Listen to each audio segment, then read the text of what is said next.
Mensagem do céu. Não é? Vamos lá, pratique a doação, não é? Esse tópico desse drop é pratique a doação. É um tópico muito interessante que eu gostaria de tratar. Em hebraico, a doação chama-se tzedaká, ou seja, é uma oferta que você faz. E aqui eu quero usar esse exemplo que tem também em vários lugares nas escrituras. Olha só, segundo o Talmud, a doação salva da morte. O grande sábio Moisés Maimônides, o Rabban, nos ensina que existem 8 degraus no dever da caridade.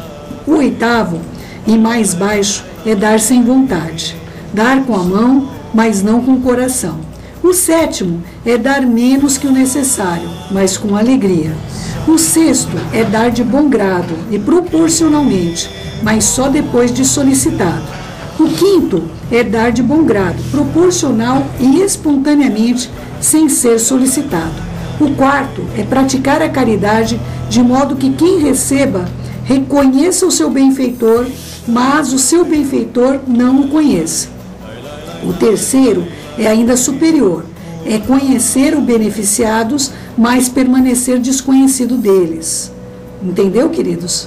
Deu para entender essa parte? Ou seja, você conhece quem você está ajudando, mas a pessoa que você está ajudando não sabe quem é você, tá bom? O 2º é ainda mais meritório, ser caridoso sem saber quem recebe a dádiva e sem que ele que recebe saiba o nome do seu benfeitor. Entendeu? Então aí, nesse caso, por exemplo, você não sabe quem você vai ajudar e a pessoa não sabe quem está ajudando. Esse daí é o 2º na lista. E o 1º e último, e o mais meritório de todos, é antecipar a necessidade, evitando a pobreza. Isso é, ajudando quem precisa por meio de uma doação considerável, ensinando-lhe um ofício ou encaminhando-lhe nos negócios para que possa ganhar a vida honestamente sem ter que recorrer a doações. Por esses itens acima, podemos ver que a doação é a chave que nos torna íntimos de Deus. Escolha pelo menos um deles e pratique, e o resultado é infalível. Então, segundo Maimônides, quem é o Maimônides, querido? Ele viveu de 1135 a 1204, ele é espanhol, ele é filósofo, médico, legislador e judeu, autor de uma das mais importantes obras literárias judaicas, que é justamente a Mishneh da Torá, não é? Dos mandamentos do Eterno. Então, Maimônides é muito citado por ele ser um dos sábios judeus que marcaram profundamente o judaísmo. Então, existem vários degraus de doação, não é? Eu gostaria aqui de citar um pouquinho, porque se você procurar até aí no YouTube, o Silvio Santos fala sobre o Yom Kippur. Se vocês procurarem aí sobre Yom Kippur com o Silvio Santos, ele narra justamente a necessidade da tzedaká, que é a doação. A doação, ela é mandamento, queridos. Existe nas escrituras o mandamento, não haja pobre no seu meio.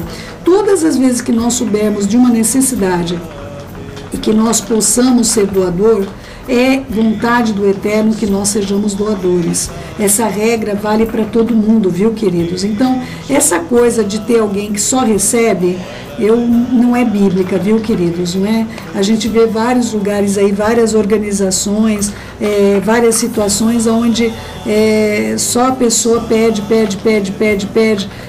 Aliás, nem é bíblico a gente solicitar, queridos. Na verdade, quando você convive em comunhão com alguém, a pessoa que tem comunhão com você, ela deve antecipar a sua necessidade, ela deve saber a sua necessidade, porque ela tem comunhão com você, ela sabe que você está vivendo, não é? Então, assim, a Torá, dentro da lei, dentro dos mandamentos, eu devo ser, quando há na minha condição a possibilidade de fazer uma doação, eu tenho de antecipar a necessidade do meu próximo, eu tenho de estar perto do meu próximo, ao ponto do meu próximo não entrar em desespero. Você entende isso?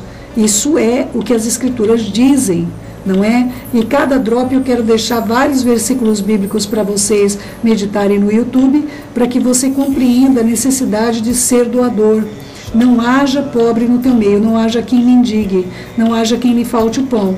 Isso é uma ordenança bíblica que nós, com todos aqueles que nós convivemos, nós precisamos cumprir, meus queridos, não é?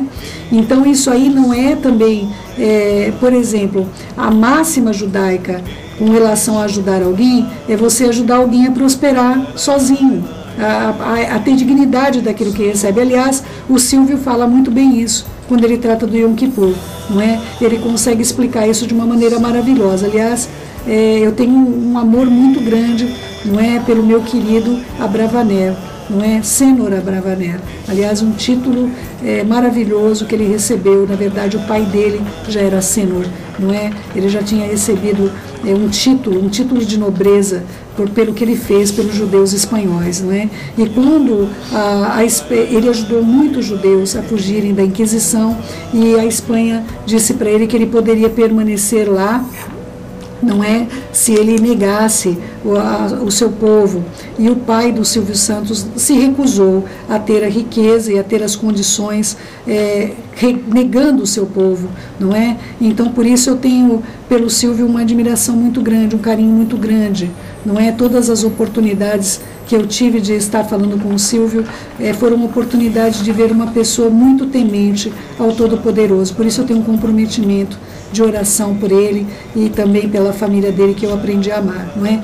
Então, queridos, o que eu gostaria de você estar compreendendo é que para o judeu, não é porque para você até compreender por que o Silvio Santos faz o Teleton, não é?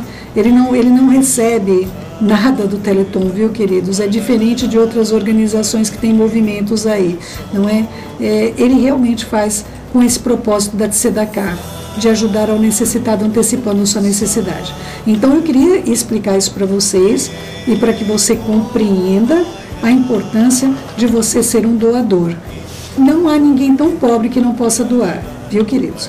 Então eu vou dizer a você, eu não posso doar.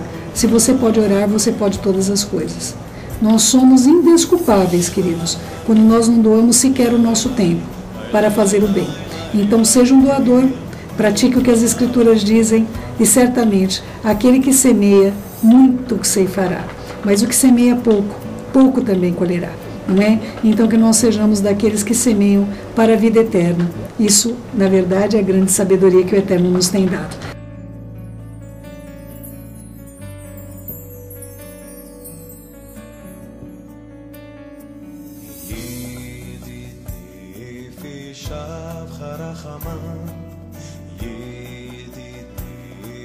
Shah